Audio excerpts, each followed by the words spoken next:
For sure. Not everyone needs the same theme. For sure. Right. And not all of them are productive.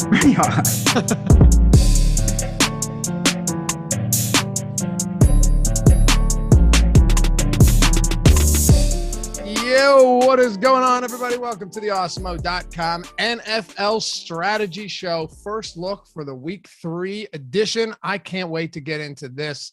Today's show presented by Yahoo Fantasy. I'll get into the most ridiculous promos shortly. Hopefully you guys have already taken up that offer, because if you haven't, you're just letting life pass you by. You're throwing money down the shitter if you're not taking advantage of that offer. I will get to that shortly. But first, what's up, everybody? Happy to have you with us as always. And if you haven't done so yet, smash that thumbs up button, hit the subscribe. We're almost, what are we at, 59K yet? Yes, we are, 59,000. Well on our way to 60,000 subs. Thanks to you beautiful people. I'm Dave Loughran. While you're at it, follow me on the Twitters at Loughy_D, LOUGHY_D, and say what's up to my buddies, Ben Rasa at JazzRazDFS, joining me once again for like the 8th straight season, and Jordan Vanek back for Week 3. We're going to make a whole year of this at Jordan Vanek DFS, right?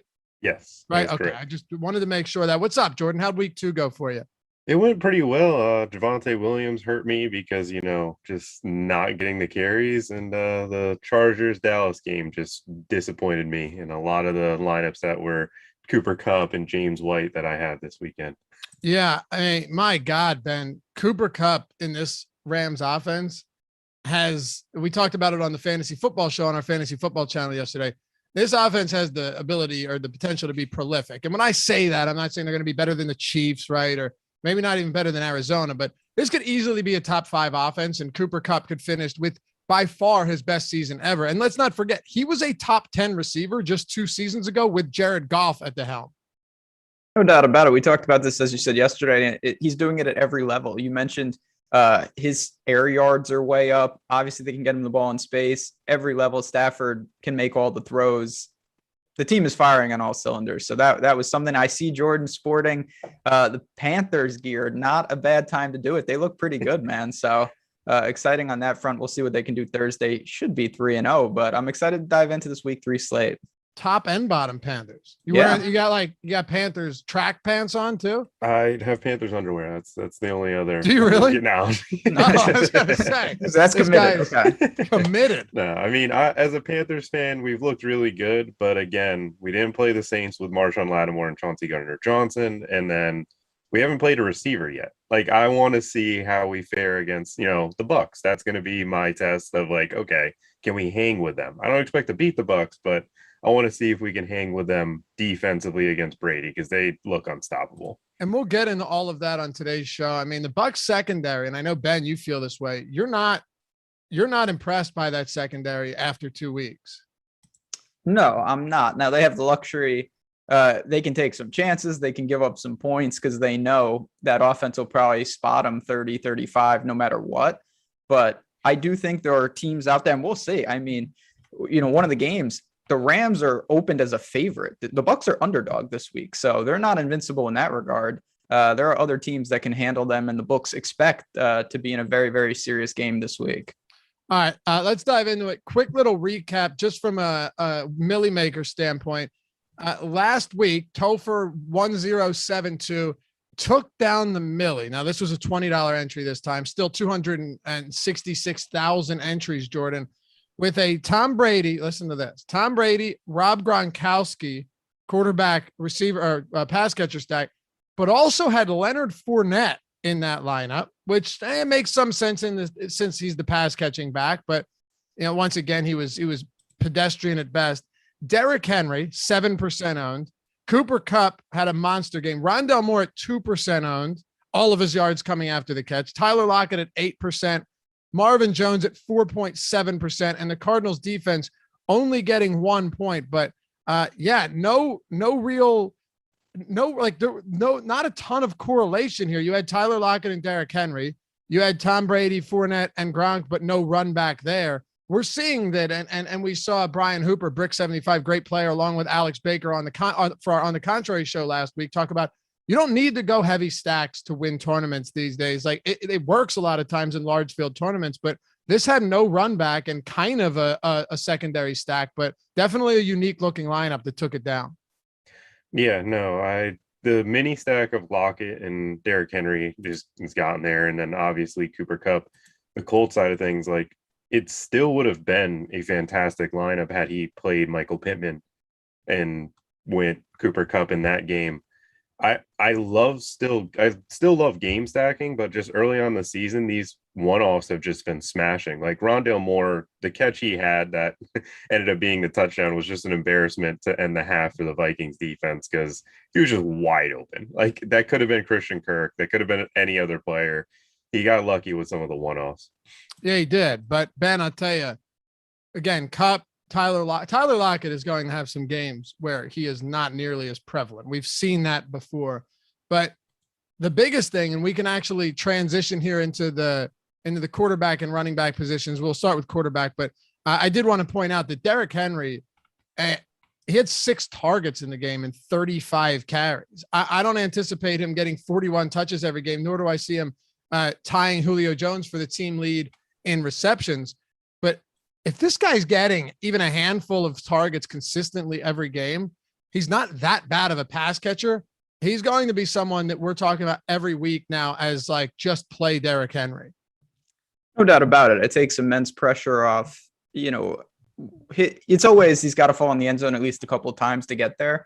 But if he's going to give you 8-10 points in the passing game now, he's not priced up like McCaffrey. Like McCaffrey's always around 10K.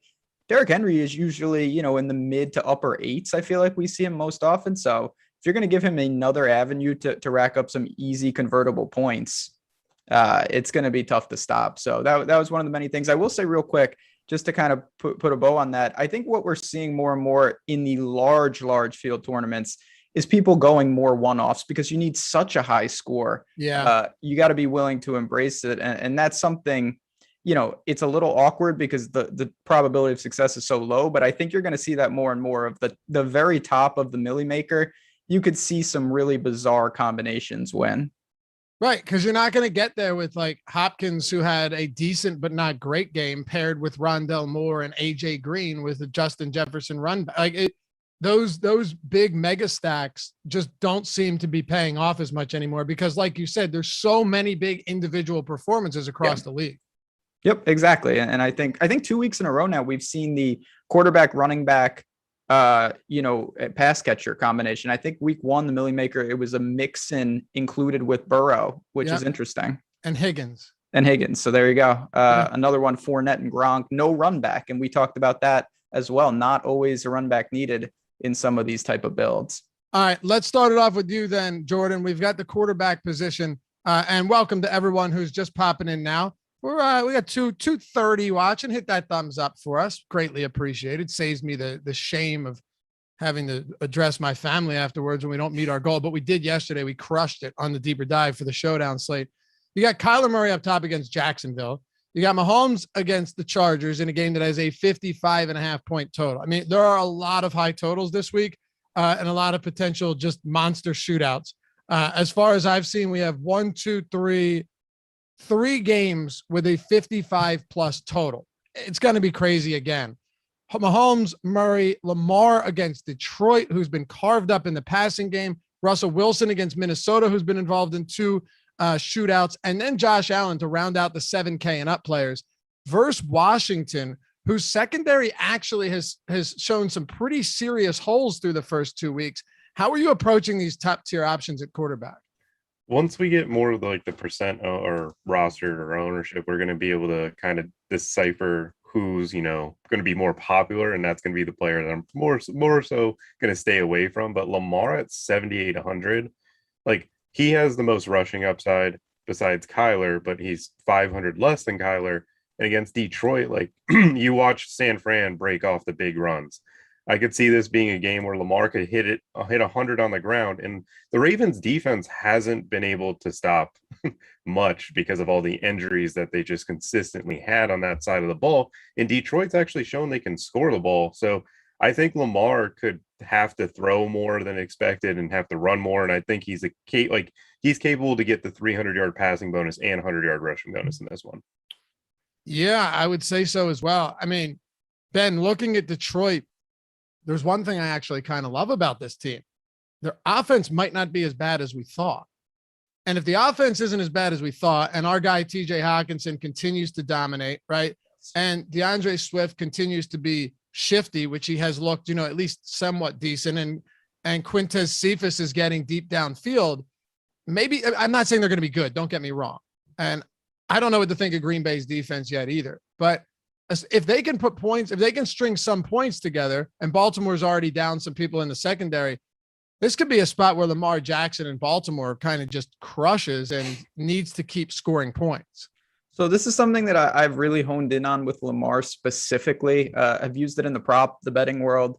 I've used it in the DFS world. When Baltimore is under serious pressure, Lamar's rushing attempts go up, and that's when the upside comes in. In a game against the Chiefs, he had 16 carries, crosses the 100-yard bonus. In the game when they're under pressure against the Raiders, he still had 12 for 86. When Baltimore's in full control, he kind of goes into like Kyler Murray mode where he's not as willing to run.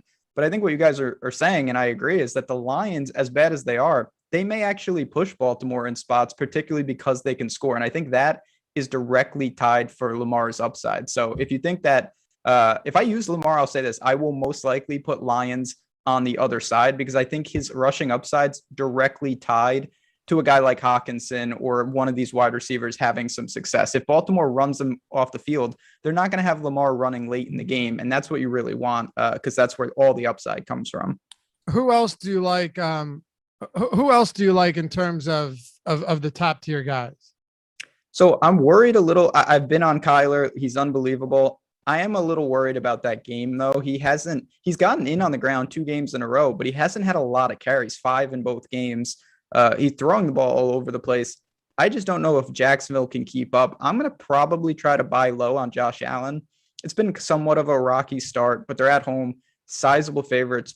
Washington's defense has been wildly overrated by me and what I've seen so far. They're just not that good. Danny Dimes, of all people, had a lot of success. So I think Josh Allen at $7K, that's one of the lower price tags. I think we'll see him all year at home in almost a double-digit spread.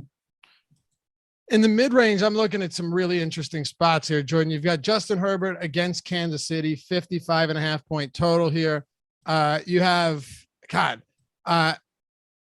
Matthew Stafford against Tampa Bay in a game that could very likely shoot out. Those are 2 guys that I see right now as I like some of these top tier guys. I think Kyler Murray's solid. Patrick Mahomes is always solid. Lamar Jackson's in a good spot. I think he's priced right. Russell Wilson could be involved in a shootout. But Herbert and Matthew Stafford are 2 guys that are priced at spots right now that I think can be really heavily taken advantage of in super favorable game conditions.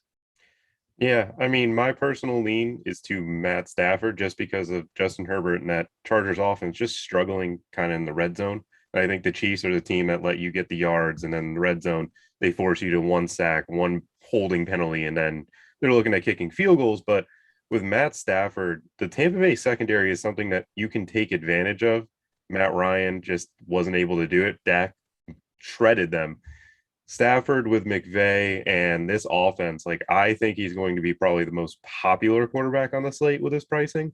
And I think I'm just going to be eating the chalk in certain spots, certain single entries, because you could pair Stafford with Kupp because they didn't even price him up this week. Yeah, not only that, Robert Woods is like, I know Robert Woods hasn't had great games yet, but he's 5,700. And there are some good spots. And then we'll get to Tyler Higbee. Super disappointing last week, but the guy played 100% of snaps again, back-to-back weeks. And he's running 25, 28 routes per game, which for a tight end, I'm perfectly okay with. I mean, sure, I'd like to see more than that, but man, this could be a blow-up spot, Ben. Are you looking towards the Staffords and the Herberts, or are there some other mid-range guys that you're intrigued by? I mean, it's going to be hard to push back on Stafford. He's at home, very competitive game. We know the Bucs are going to score, and the Rams offense, I think, has a distinct advantage against Tampa. There's no doubt in my mind that Stafford can move the ball. Seems like a more of a cash type quarterback than anything. I think pretty good floor. Certainly the ceiling is there, but I'm going to go down a little more. He's not good, but it doesn't matter. Daniel Jones continues to put out really good fantasy output because this guy is an underrated runner. We're starting to see that. They used him in the red zone. He scored on a design run against Washington. That was a quarterback draw all the way. They seem comfortable giving it to him. Saquon is working back and he's playing more snaps than I thought he would be through week 2. But at the same time, I think Daniel Jones will continue to run. And, in a game against Atlanta, who's garbage anyway, I think he's live for 30 plus passes again, sub 6K. He is in play, even though it feels uncomfortable.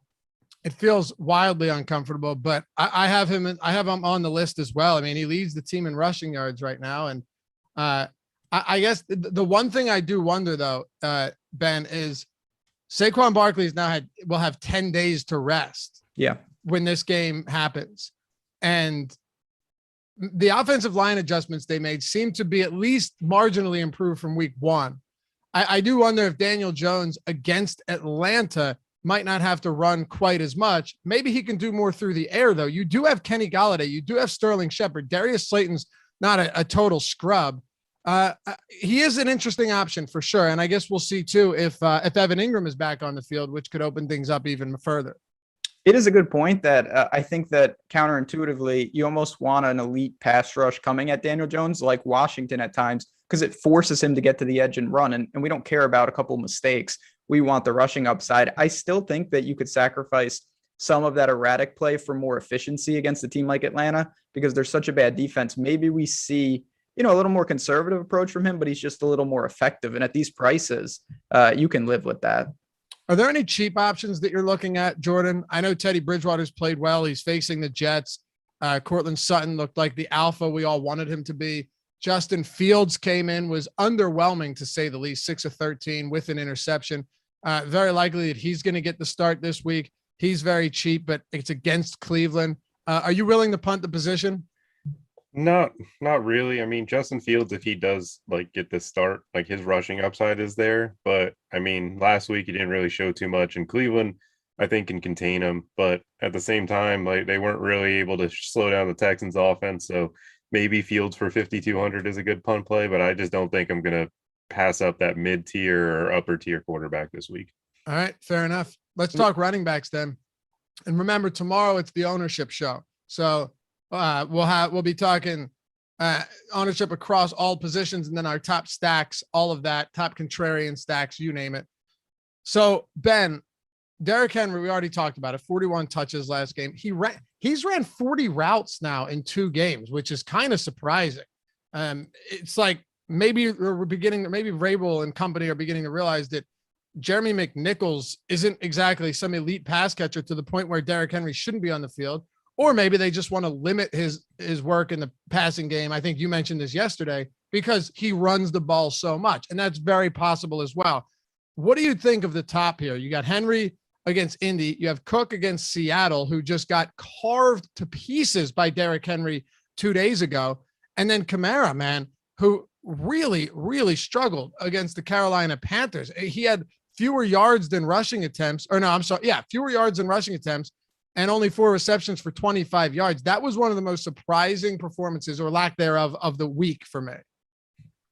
Yeah, I mean, I don't know what's up with the Saints. There was a lot of weird variables in that game. They just kind of sleptwalk. I do respect Jordan's boys on the defensive side. I do think they're a pretty underrated team, but still, that's not what you imagine. And I'll be honest, listen, these guys are all playable. You can clearly go, but the way I'm looking, I might try to go to the mid-range a little more than the elite backs. Derrick Henry firmly in play.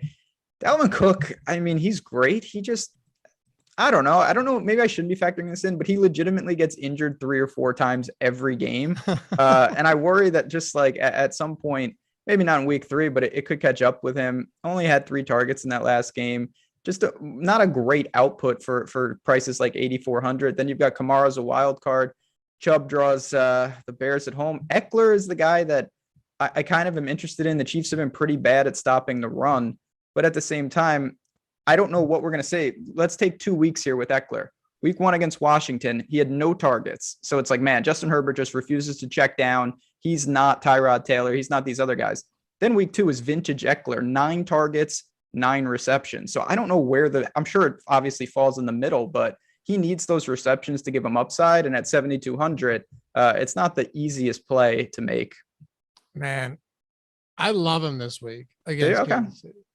I think from a price point, you're looking at someone who, you're right. It's strange, right? No targets in week 1, 9 in week 2, of course, in a game they lost, but both games were competitive throughout. So that's worth considering.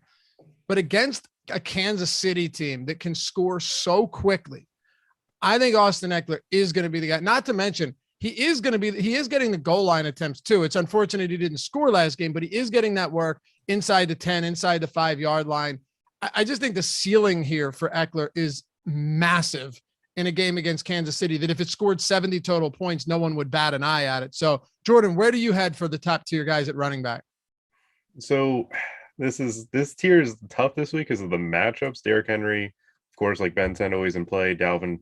I like how DraftKings priced Alexander Mattison to $6K this weekend because of Dalvin Cook just doing what Ben's saying. Because last year they didn't have him priced up at all. The thing with Kamara against New England, New England always tries to take away your best player, and there's no receiver to take away. So it's take away Kamara. And the way that he's performed this week, he's not catching the ball as much. Jameis isn't Drew Brees in that sense of throwing it to Kamara 12, 13 times a game. And their just offense hasn't been too well. For me, I'm leaning to go cheaper than the top tier and go to Saquon at 6,500 against Atlanta. I know he hasn't looked good all year, but Atlanta has been killed in every facet so far this year. And if Saquon's going to have a game that gets going, it's 10 days of rest and at home against Atlanta. If he doesn't do it this week, I'm not sure I'm buying Saquon much this year.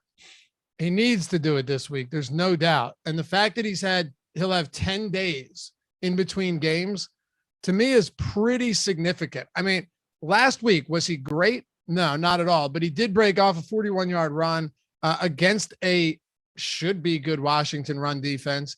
He played also, and this is what stood out to me. Ben, Barkley played 48% of snaps in week 1, played 84% of snaps in week 2. And that was on 3 days rest. So logic would dictate that eventually you're going to see Saquon Barkley out there for like 90+% of snaps, getting a lot of work.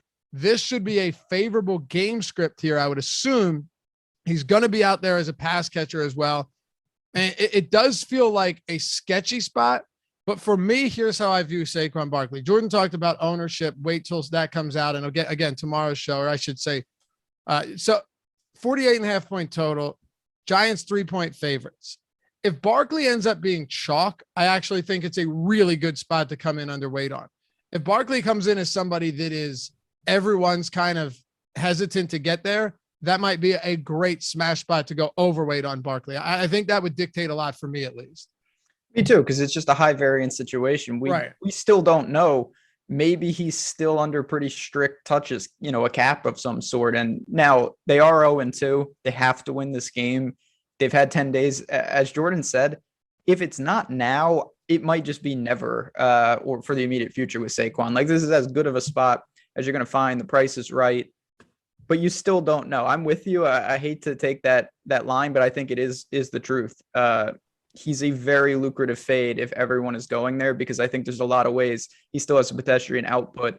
But if not, I mean, he's obviously in play if you're going to get reasonable ownership, because he's an explosive player. The snap count was up, and this could be the week. And if it is the week, then it's over. He'll be north of 7K. He will be back to being Saquon, and the public will be there. So if you're going to buy early, now is the time to take the risk. Do you feel like a good comp going forward, once he's fully healthy, to Saquon Barkley is Najee Harris, in the sense that they're going to be on the field a ton? They're probably not going to be very efficient, but just the overall opportunity will probably put them in a decent position each week, because Najee Harris last week, he wasn't good. He averaged 3.5 yards per attempt, right? He caught all 5 passes and once again was on the field for every play. If Saquon Barkley assumes that role and you keep getting him at a mid 6K price point, I'm fine with it. But I don't know how many efficient performances, particularly with both of those teams having bad run blocking, you're really going to get from Barkley. I think it's going to be volume based, and you're going to need that this week. Well, that's why it's scary, because I agree with you. You're talking about a volume based player who is working back from major injury. So it's like the one thing they might be cautious of is volume, and efficiency doesn't seem like the Giants. We just talked about that with Daniel Jones. It's not going to be efficient, most likely, even against Atlanta. Mr. Diablo says Osimo's creating a false narrative on Barkley. Which way? I don't even know which way. He goes, Laffy, no one is on Barkley, bro. I don't think that'll be true at all. I mean, no.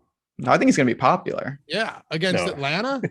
Yeah, at Can this they- price, he's totally going to be much popular than people, I guess, anticipate. Because like the running backs at the top don't have the best of matchups compared to Barkley against Atlanta. He's gonna get ownership. There's no doubt about it, dude. Yeah. They're favorites at home. And yeah, there's no doubt about that, in my opinion, whatsoever. Jordan, are there any other mid-range guys that you want to hit on before we get to value options? Because it thins out a decent amount once you get below a Najee Harris, who I think, by the way, is fine, just again, based on volume alone, and Saquon Barkley. Yeah, I mean, the person that I'm interested to see like the ownership come out is actually Chris Carson. Like if Saquon is coming in way higher ownership than Chris Carson, I think I'm just going to pivot that way and avoid the Seattle passing attack and take my leverage there. But Tyson Williams stands out because I think he's just the best running back for Baltimore. They haven't exactly utilized him as the best running back there, but when he gets the ball, you can see a much more explosive carry than you do again with Latavius Murray and even Devontae Freeman, who's getting snaps. In this game, I don't think they're favorited and they're going to be running the ball. And if it isn't Lamar, then Tyson Williams is a one-off and run it back with Hawkinson if you like, would be a perfect way to stack this game, in my opinion. Yeah, I would think so too. The Tyson Williams to me is interesting because I agree he's the best back there right now, but they introduced Devontae Freeman to the backfield in this game. Latavius Murray got carries. I think Williams is going to be the only one running routes and being even remotely involved in the passing game, and has that big play potential. Like he clearly has been the best back in both weeks this year. And the price point on him is a little bit concerning if it does end up being a three-headed monster, even if he has a small majority of touches. Yeah. I mean, that's what you're kind of gambling with, and the fact that he's the same price as guys like DeAndre Swift, and you go down and James Robinson and Kareem Hunt is a little cheaper. Clyde Edwards-Helaire, Ben, 48. I don't want to take the bait here, especially given that Darrell Williams had that goal line touchdown last week. But the DraftKings has decided to price Clyde Edwards-Helaire at $4,800. That is in a game with a 56 total. I mean, they're not running the football a ton. I thought they would more. I really expect, and don't get me wrong, not the greatest matchups in back-to-back weeks, but are you going to get sucked into this? I mean, I definitely think he could be an interesting part of a potential game stack. And last week, I do like things like this with teams specifically. It's like, oh, the Chargers against the Cowboys. Everyone wanted to go to that game. It didn't work out. Now the Chargers are in another great total game. I do think there will be some people that are just not going to mess around with it as much, where it is a great game. 55.5 total. He's a good piece. He's an interesting pairing with Mahomes if you want to be different. So I get it, but I don't know, man. I mean, no targets last week against Baltimore. Some of these things are concerning. You're incurring some risk. I feel much more comfortable in the Chase Edmonds kind of range, but I'll let roster construction dictate it. If I need a sub 5K running back, if you're going to tell me I'm getting a guy on a prolific offense in a 55.5 point total, there are worse situations to be dealing with. What do you make of this cheap range, Jordan, where you've got Edwards-Helaire, you have Javonte Williams, who's getting 50, really more than 50% of the work. Mike Davis against the Giants, who has to contend with Cordarrelle Patterson, but is still getting a ton of targets and the majority of rushing downs. Anybody here that you like down below 5K?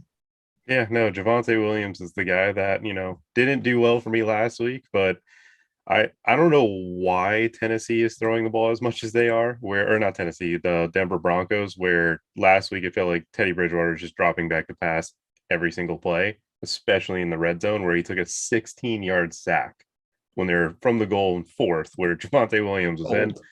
If Javonte is going to score, like he's going to eventually score a touchdown, and against the Jets, where you watch the Damian Harris run, James White was eating him up on the ground. Like, this is the game where the rookie goes and finally scores, because he's getting more touches than Melvin Gordon. He's going to be the running back here, and he's still 600 cheaper. I'm going to play Javonte Williams in this range because I believe Clyde will get more ownership. But if Clyde's under owned, I think it's going to him and just trying to get the Mahomes stack is the way I'll be approaching it. We had a couple of questions about Chase Edmonds. I don't know where you guys are at, but that price is just a little rich for me. And I'll tell you why. Chase Edmonds out-touched James Conner pretty significantly last game, but only ran the ball 8 times. And it's his involvement in the passing game that is so important. That was a back and forth game. It was a shootout. They were not really concerned with moving the ball on the ground. Meanwhile, James Conner had he had the same amount of carries. He just wasn't involved in the passing game, Ben. So when I look at somebody like Conner and Edmonds, Conner's too expensive, by the way. If he was 4K, maybe I'd consider it. But in a game like this against the Jacksonville team, that number one, Trevor Lawrence has been so bad. He's been so good at throwing the ball to the other team that I'm worried again that this defense is going to put that Arizona's defense is going to put their offense in really opportunistic spots. They're going to be able to move the ball on offense easily. And then you run into a situation where it's like, all right, both of these guys are getting split work on the ground and not really being targeted heavily through the air. That's why I'm a little bit hesitant to pay that for Chase Edmonds. I get it. I will say, though, they should move the ball a lot. I think those targets can come particularly early in the game. He hasn't scored either this year. He's been doing it all on just pure volume. I feel more comfortable than you, definitely. Sub 6K. I think Edmonds will have a role even in blowouts or game scripts where they get out ahead early. What about you, Jordan? I just don't trust running backs who are in a 50-50 split in a game where, like, again, if he scores twice, he's going to be there. But like, I would rather go play Damian Harris, who's getting a lot more touches and is more dependable in a game that I think the Patriots will want to run the ball. And I still think this is my concern. I still think that the goal line back is going to be Conner. He has 4 red zone carries this year to Chase Edmonds 1. They've only had a couple opportunities inside the goal line or inside the 10, but that's a big concern to me. So the touchdown equity with Edmonds probably has to come on a long run or through the air. And then someone asked about Kenyon Drake. No, I'm not really on that at all. Peyton Barber saw 13 carries last game, Jordan. That's not good for Kenyon Drake. No, and I mean, the revenge game narrative against the Dolphins is the only thing they got going for them. I mean, if Jacobs ends up being back this week, like, it's an obvious just not playing Kenyon Drake, but he's not Chase Edmonds in a sense of like getting carries. Like, he's a worse version of it. Like, he's dependable in the passing game, and if Peyton Barber is just going to step in and get more carries, like, I don't want any piece of that. Yeah, 100 likes, by the way, right on the nose. Thank you, guys. You're the best.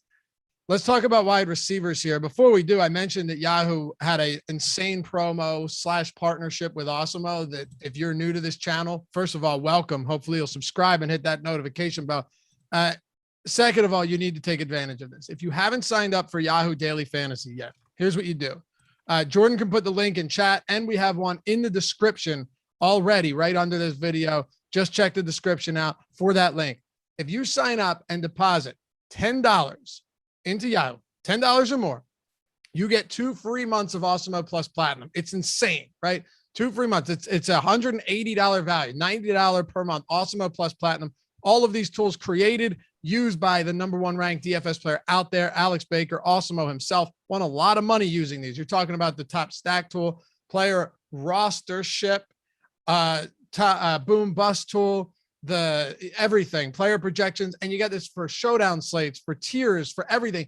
And as Ben will tell you, we've got it all for PGA. We've got it all for NASCAR, for college football. I mean, what am I forgetting? Any sport out there, we've got you covered.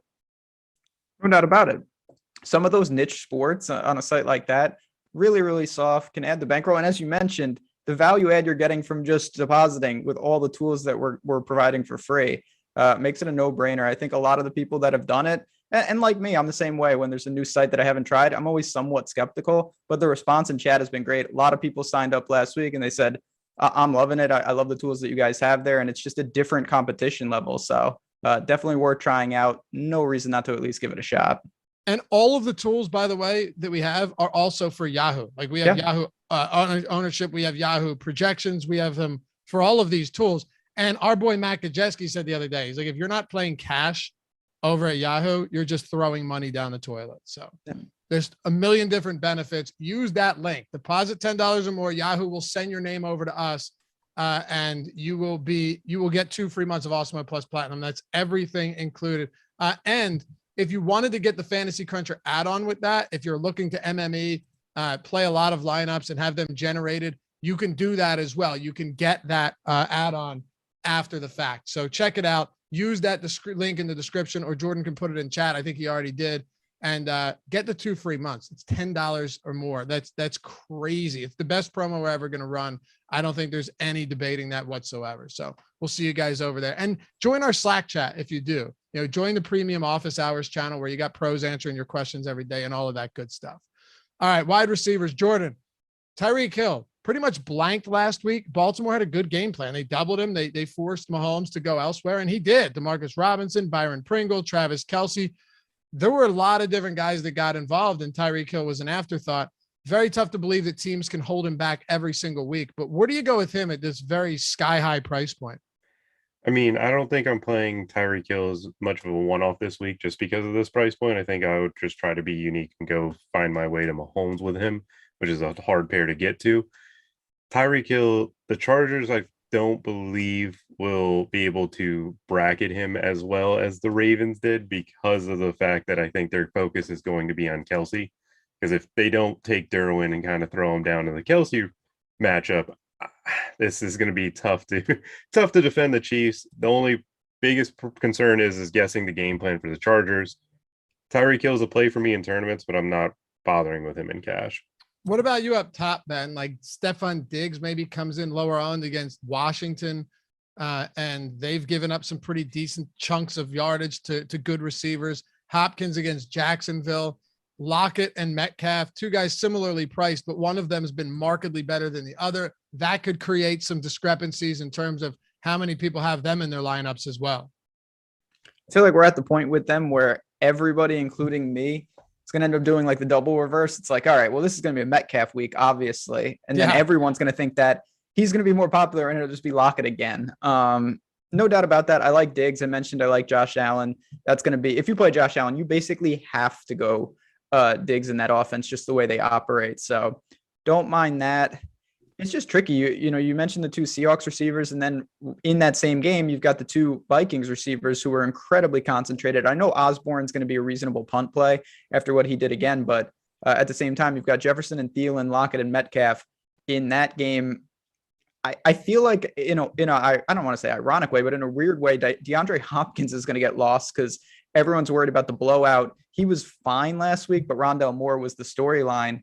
Maybe the move is just to play Hopkins and hope he runs really hot early in the game, or that Jacksonville can somehow keep up. Moore was the storyline, and I think we're all pretty excited about his future, but he played 29% of snaps in week 1, 46% in week 2. So it's up, but he's still kind of just a part-time player in that respect. Hopkins played 97, was out there 97% of the time. He's going to always be out there, and that's what makes him so enticing. Ben, sticking with you for a second in the mid-range, Cooper Kupp. I think he's going to be popular this week, but my God, it is tough to get away from him right now with the way he's looked and the connection that he and Matthew Stafford have. No doubt about it.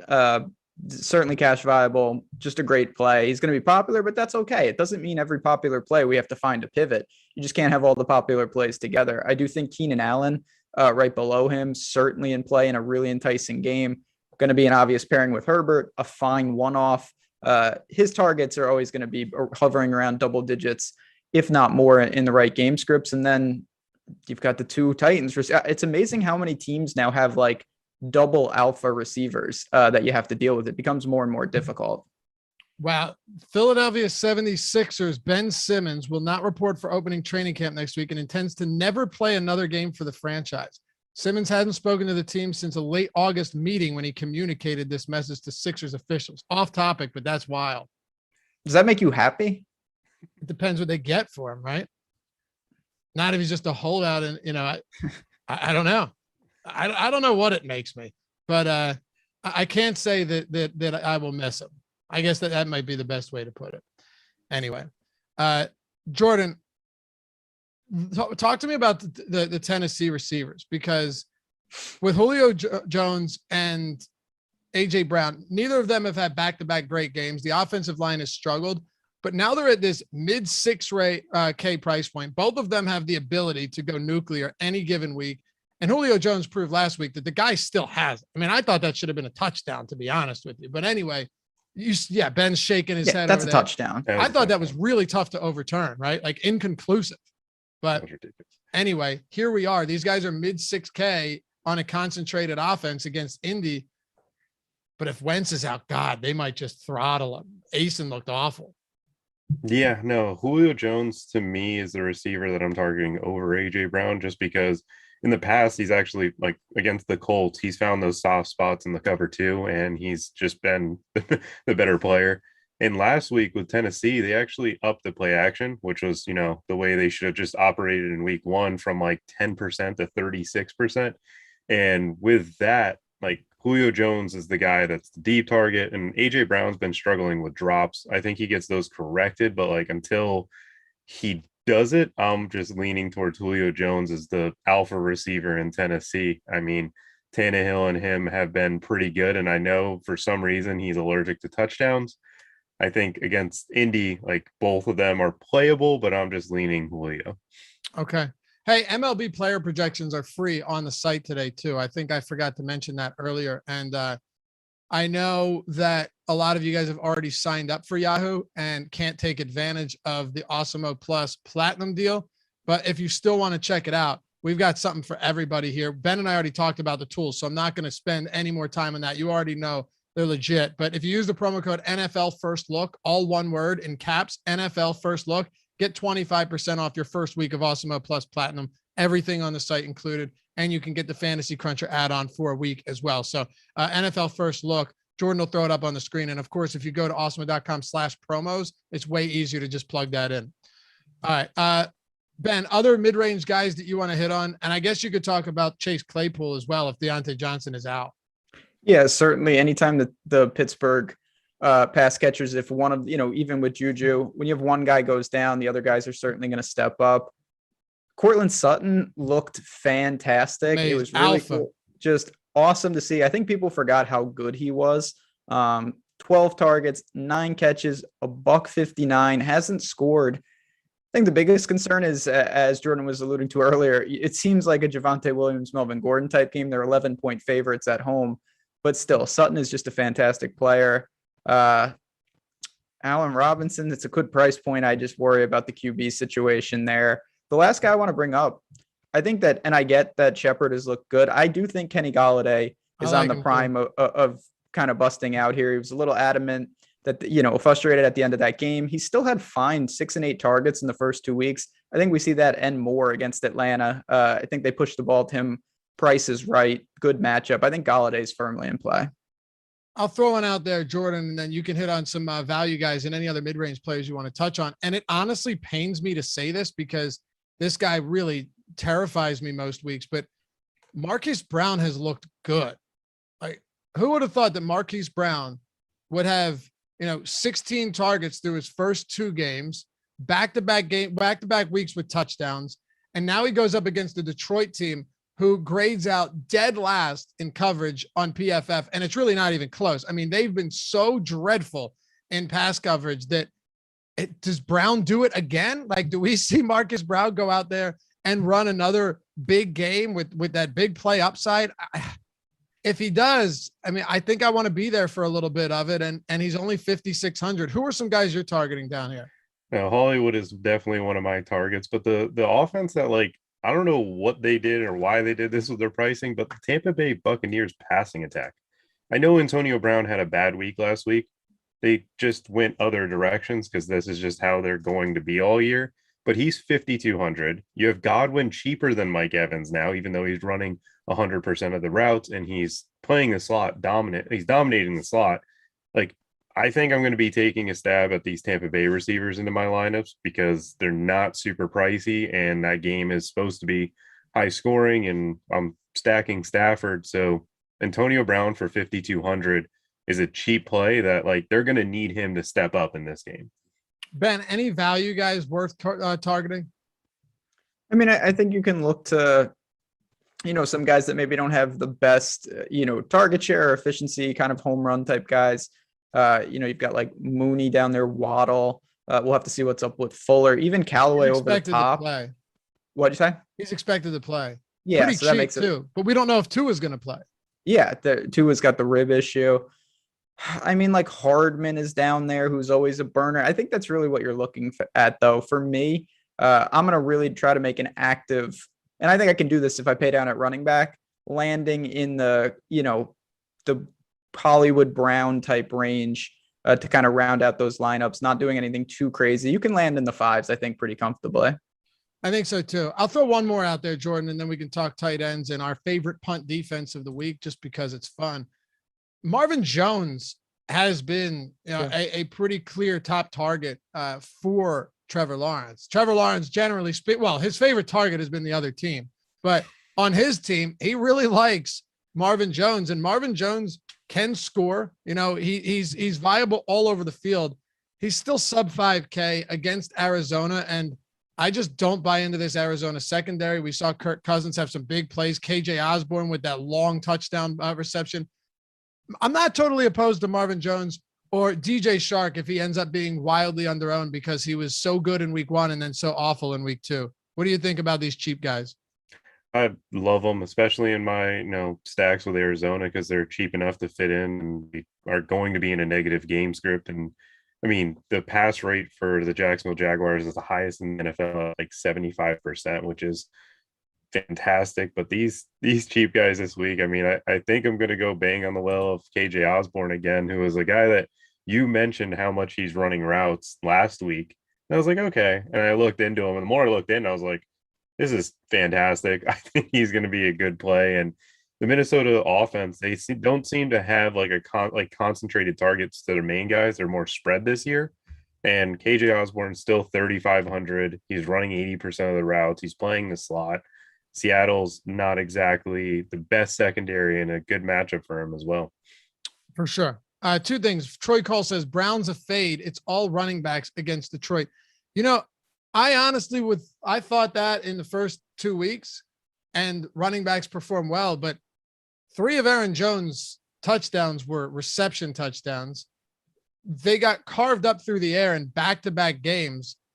Their biggest weakness by far, I'm talking about Detroit, is their secondary. So when you look at a game and say it's all run game, and you're talking about a burner like Marquise Brown that only needs 1 or 2, Ben, they're not like what's the college team you said that runs 98% of the time? Oh, like Army. Yeah, like Army, right? It's not. You're never going to get a football game like that where they throw. Well, there wasn't the over under once like 4 pass attempts on that game. Army doesn't. They actually don't throw. They'll have 1 or 2 throws sometimes. But I'm saying you're still going to get pass attempts in this. Of course. Game, and yeah, maybe the run game will be heavy, but they're still going to throw the football. That's what I'm saying here. And just to go ahead. No, I was just gonna say, just to add to that, I have a lot more concern with that when it's a volume type guy where you're like, he needs 10 targets. Hollywood Brown on 3, not that you want this. If he has 3 targets, they might be like MVS last night where he had no catches. All 4 of his targets, though, were like 50-yard bombs that Rodgers missed. If he catches one of them, he's there. And I think against a team like Detroit, Hollywood Brown's going to have at least a couple of opportunities for catches that if he makes them, it's going to get you basically there in 1 throw. Last thing too. Where is it? Oh, somebody met Swaggy P. What's up, Swaggy P? You got that nice little badge next to him. You can, by the way, if you want to join the channel, $2.99. You don't have to, of course. But if you'd like to, you get the badges, the custom emojis and that fun stuff, and get to be a part of a pretty gnarly community. Mike Williams, Swaggy P said, this dude contract year looks so good. Jordan, he was a 7th overall pick. Let's not forget that. Mike Williams has looked spectacular. The dude can catch any ball you throw near him as long as he's healthy. Double-digit targets and a touchdown in back-to-back weeks. Yeah, I love Mike Williams this week, and I'll probably be looking to Mike Williams a lot of weeks going forward. What about you? His price point matches what he's been outputting, and that's the thing that I'm scared away of, because you can get Chris Godwin for 300 cheaper. And that is where I kind of say to myself, I would rather play Chris Godwin. Not that Mike Williams hasn't been fantastic. The one thing about him, though, is every single catch he makes is a highlight catch still. He's still contested catches. He's still not just getting open. and that does concern me. But I mean, he's been hot, and against Kansas City, they're going to need to throw the ball. All right. Yeah, 25% target share through the first 2 weeks. If that keeps up, oof, gonna get some big games from Williams. But yeah, I agree. Price point's a little bit scary, but he has lived up to that. And back-to-back weeks, he's been pretty consistent. Ben, tight ends, man. Kelsey up top, Darren Waller, and then Rob Gronkowski, now the third highest priced tight end on the slate. What a world. Not going to be playing Gronk. He'll probably have multiple first quarter touchdowns as he seemingly does every game. Hawkinson's going to be popular, but I still think the price point, I really believe he should be closer to Waller and Kelsey than the rest of these tight ends. So I'm going to kind of stick to that. Guy I wanted to bring up, though, Chad already mentioned him, Pitts. Pitts is starting to emerge already. Good matchup with the Giants. If you like the Giants guys, he's a natural run back. I think that's where you want to go. I got to ask you guys, though, about Mark Andrews, who's also been mentioned in the chat several times. He's just been non-existent. I don't think I'm going to do it because you've got Hawkinson and Pitts, but he is in a direct sandwich spot if you're looking for leverage. Go ahead, Jordan. Yeah, no, Mark Andrews has been very disappointing this year, but it's just because, like, with the Ravens, there's going to be two guys that perform in the passing game. It's just hasn't been him yet, where Sammy Watkins has been doing it. Hollywood Brown's been doing it. I'm going to be looking to even go cheaper to like Noah Fant over Mark Andrews just because of the way that he's been utilized. He can definitely have a smash spot this week, but depending if he comes in like sub 5% or something crazy, I'll be stacking him with Lamar. But I mean, if he's popular at all, like I'll be going to Pitts or Fant instead. It's been really disappointing, but the one good thing is Josh Oliver is the only other tight end that's seen any targets. He's seen one target through 2 weeks. So it's not like there's other tight ends that are taking away opportunities from him, right? Look at the snap counts. Mark Andrews played 75% of snaps last week. Eric Tomlinson played 16 and Oliver played 16 and neither were targeted. So I still am not huge on just a low volume there because as we talked about with Marquise Brown, even if it does end up being a low volume game, he can still break one. And Ryan says in chat, probably a Baltimore letdown after their Super Bowl win last week. Yeah, you're not wrong. That felt like a Super Bowl win on Monday or Sunday. I don't think it's a crazy hot take to say that the Lions win the game. I really don't. Yeah. If they're going to get one, I could see this. I'm not doing it just yet, but I definitely think it's a letdown spot. Short week, tough scene. If you think that's possible, because they're 9-point dogs at home, if you think that's possible, you should have interest in Lamar and some of the passing weapons, which you do for Baltimore. No doubt that would really help Baltimore in the passing game because Lamar will be forced to run if it's competitive.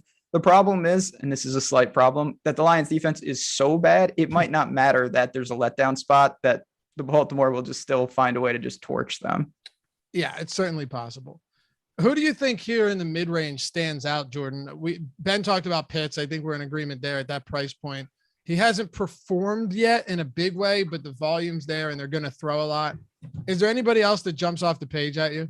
You mentioned it earlier in the show, but Tyler Higbee and just the amount of routes he's running. Like he's 100% the tight end there against Tampa Bay. Their secondary is bad. Like I know Levante David and their Devin White are great linebackers, but like I could see them just missing Higbee in a zone coverage and him just finding the solid spot for that touchdown. But the player that intrigues me the most is just punting it for Gerald Everett, who against a Minnesota team who just let Max Williams get 8 for 79 last week with Kyler. Like, I think the attention's going to be the same way where it's going to be to the receivers and Gerald Everett can roam free into the middle of the field. I can appreciate that. Yeah. And he's on the field a lot. So as long as you're out there and we know that Russell Wilson is willing to target his tight ends in the red zone, that's pretty important to me. All right. Ben, any punts at the position? No, I don't think you need to dig. Like, I'm not going to look, O'Shaughnessy goes down. I don't think you want to be messing around with whoever Jacksonville throws out there. I'd rather go to Everett, as you guys mentioned. Max Williams, I don't really know because when I think of the Cardinals, I just don't think of tight ends. I think of 4 wide sets, but he has been out there for a good amount of snaps. It just feels a little chasey, though. I'm not going to lie. I think I'd rather go Everett if I had to punt. Basically, all of these guys need a touchdown. Oh, for sure. Yeah. They all need to score. Ty Conklin did have 4 targets last week and the clear pass catching option, clear top tight end here, but just low ADOT targets. I'm not very excited about that. So let's wrap this one up with our favorite defense. Ben, what do you say? Should we go below 3K again? No, let's get a little, because You want to get wild? yeah, let's go below. I mean, we're actually only cutting out 2 teams. Let's go below 28. Okay. Go below 2,800. Jordan, you do the honors. Go first. I'm gonna go with the they've been so poor this year, but I'm gonna avoid the obvious one with the Tennessee Titans against Jacob Eason and go with the Falcons against Daniel Jones. Like they've played 2 teams the past 2 weeks that can like have identities where the Eagles were able to just run all over them, and the Bucks who were just passing all over them. But Daniel Jones is capable of throwing a pick six. Like, I know he looked good last week, but I'm going with Atlanta. Ben, don't go with Detroit, please. No, I can't do that. They were losing. It's never bad when you're losing corners. And I'm like, who the hell is that? They're like, oh, wow, that's a huge loss last night. And I'm just like, I've never even heard of this guy. They got nobody left. I'm going to go with Cincinnati. They've had 3 sacks in both games. The offensive line for Pittsburgh is a mess. Big Ben has been taking big time hits, no doubt about it. I do think that they're prone to have some issues. Cincinnati's not a good defense, but if you get pressure, $2,100, I don't mind that as a punt. That's where I was going to go as well. And like Jordan said, Tennessee is the most obvious answer here. Yes. Right. Yeah. And I honestly will still probably have a decent amount of them with Wentz somehow spraining both ankles. I'll go with the Dolphins because Derek Carr looks like there's a good chance he's not going to play. And if that ends up being the case, anytime you get someone against the backup quarterback, and I know Miami's defense got annihilated last week, but that's Josh Allen. I mean, that's just a totally different situation. Marcus Mariota is on the IR. So do you guys know what that means? Nathan Peterman time. Nathan Peterman could be starting. Do you remember what happened last time Nathan Peterman started a game for the Buffalo Bills? He completed more passes to the other team. Yeah, I think he had 5 interceptions or 6 or something insane. So, yeah, if Peterman is the starter here, give me that Miami D all day long. Oh, God, that's going to just be a disaster. Anyway, follow Jordan at Jordan Vanek DFS over on the Twitters, Ben at JazzRaz DFS, myself at Laffy_D. Thanks to everybody for hanging out. Almost 500 people in here. Hit that thumbs up before you go. Much appreciated. We'll catch you back here for the next one. It is the Awesemo Strategy Show presented by Yahoo, and take advantage of those 2 free months. It's in the description below. $180 value. Just deposit $10 on Yahoo if you're a first-time user and play a contest to get access to everything we have on the site for 2 straight months. Peace. Wow. Ours.